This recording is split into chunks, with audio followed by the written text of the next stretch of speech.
you have this problem where your power supply is secured, you don't know what the code is to get into it, I'll show you how to unlock it. Stick around. If it's your first time here, click on the subscribe button and on the bell icon to get notifications about new videos. So as you can see, it's all locked here, and you need to put the code in here in order to unlock it. Now typically the code is the ID of the power supply, or the model number of the power supply. So in this case it's 3646A, or 3646. Okay, if you've got 3647A, then it'll be a 3647. 3648, it will be 3648, or 3649, it will be 3649. By default from the factory, it may not be that. So those are codes to try first. If those codes don't work, you just use the cursor here to go across to which one you want to put in. You put the number in, right? But if those codes don't work, invalid. I'll take the casing off, and it's actually designed a way to bypass the security. So if the code is lost, you can unlock the device and carry on. That's what I'm going to show you. So the first thing I'll do is pull the thing apart. Now you've got screws on the sides and you've got screws in the back. Now these are actually not posi drive. I've got a posi drive screwdriver out, and that's not going to work. So I need to get a Torx driver.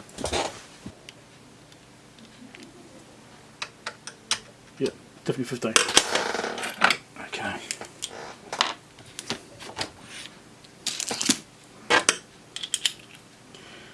So get the back handle off first, get it out of the way.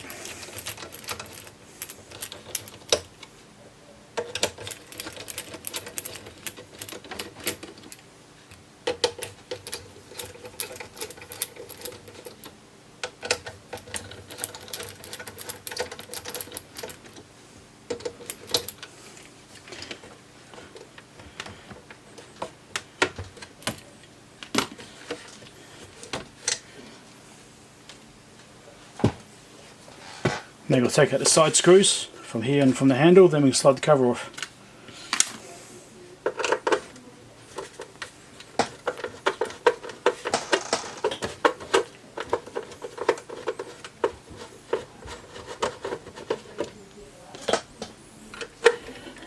Alright.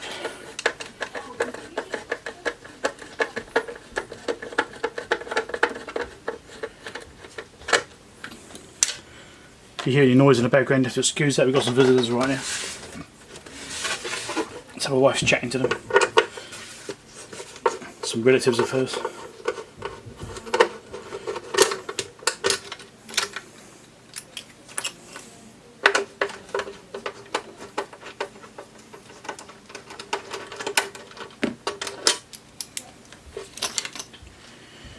Right.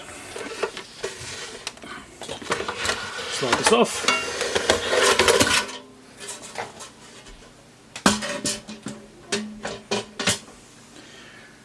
And here we go. So this is all the section in here. Now, in here somewhere is a jumper. So what you have to find is JP3, which is near U17. That's U17 here. And JP3 is right there. So let's zoom in. Give you a better look. Okay, so that's JP3 there. When you've got it booted up and in calibration mode, you short those pins out and put a code in, and it wipes the existing one and just resets it. First thing I'll do is turn it on, get into calibration mode, or try and get into calibration mode.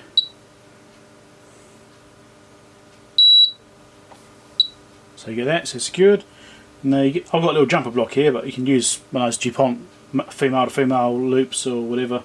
But I happen to have a jumper block which fits on those pins, so I'm going to put that on.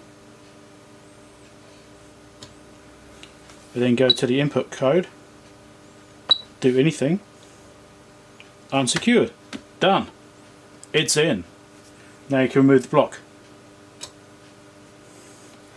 If I turn it off, boot back into it, it should actually show it being unsecured. There we go, we're in.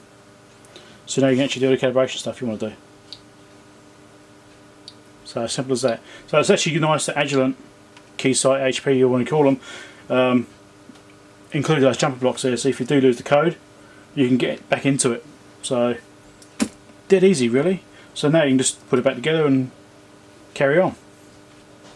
Check out my other Agilent power supply videos, I've got a few of them. I'll probably chuck a playlist up or something, or group them all together. So if you're interested in these power supplies or little tricks with them or calibration information, things like that, check those out. Subscribe, click the bell icon, that sort of stuff, and share the video too. That's probably quite a good one. Make sure you share it and comment down below too. Thanks for watching. Hope you enjoyed it. If you found it useful, catch you later.